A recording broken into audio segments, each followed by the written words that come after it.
देखिए, आज मैंने पूरी लोकसभा सीट से अपना नॉमिनेशन फाइल किया है। आज मैंने कुछ कागजों में हस्ताक्षर किया, मगर ये तो सिर्फ कागज थे।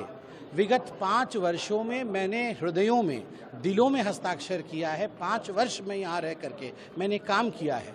लोगों के साथ उनके दुख में, उनके सुख में मैंने भागीदारी निभाई है। तो स्वाभाविक रूप से जो हस्ताक्षर दिलों में हुआ है, वो हस्ताक्षर जो मोदी जी का हस्ताक्षर है, मोदी जी के प्रति जो लोगों के मन में प्यार है, मोदी जी के प्रति जो लोगों के मन में विश्वास है, मोदी जी की जो गारंटी है, उसके आधार पर यह निर्वाचन होगा, यह चुनाव होगा। भारी बहुमत से भारतीय जनता पार्टी न केवल पूरी की लोकसभा सीट जीतेगी, अपितु 7 विधानसभा सीट भारी बहुमत से जीतेगी। मुझे याद है 2019 में मैं सिर्फ 15 दिन में चुनाव लड़ा था, 11,000 से ही रह गया था। 5,27,000 वोट मिले थे।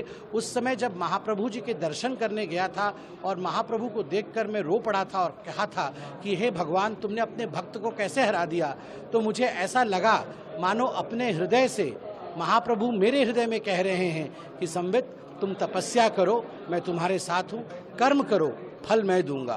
5 वर्ष मैंने लोगों के बीच, जनता के बीच कर्म किया है और ईश्वर ने कहा है फल वो देंगे, अवश्य देंगे। सर, इतना गर्मी में पसीना के बीच में जो जिस तरह से हजारों की संख्या में लोगों में जो उत्साह था, उसको क्या बोलेंगे? आज हजारों लोग थे।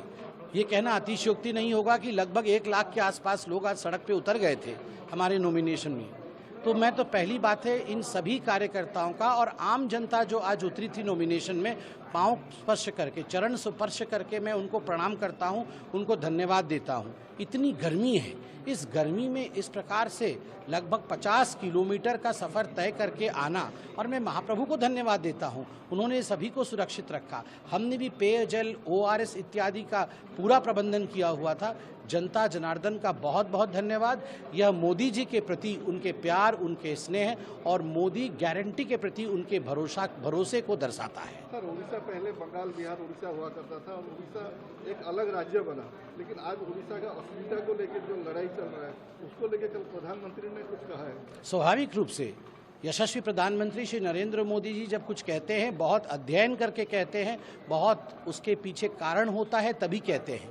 उड़ीसा के अस्मिता के विषय में जो माननीय प्रधानमंत्री नरेंद्र मोदी जी ने कहा है, स्वाभाविक रूप से उसमें तथ्य है, उसमें सत्य है और उस विषय को लेकर हम सबको आगे बढ़ना चाहिए। 400 पार कितना कहेंगे, कहाँ तक पहुँचेगा? मोदी जी ने जब जब जो कहा है, आप देखिए, तब उतनी सीटें मिली हैं, क्योंकि वो जनता की आंखों को, जनता के नब्ज को पढ़ने का विज्ञान जानते हैं। वो एक बूढ़ी माँ को दूर से देख के बता सकते हैं कि कौन वोट देगा और कौन नहीं देगा। अब की बार 400 पार है और अब की बार उड़ीसा में बीजेपी सरकार है। Thank you.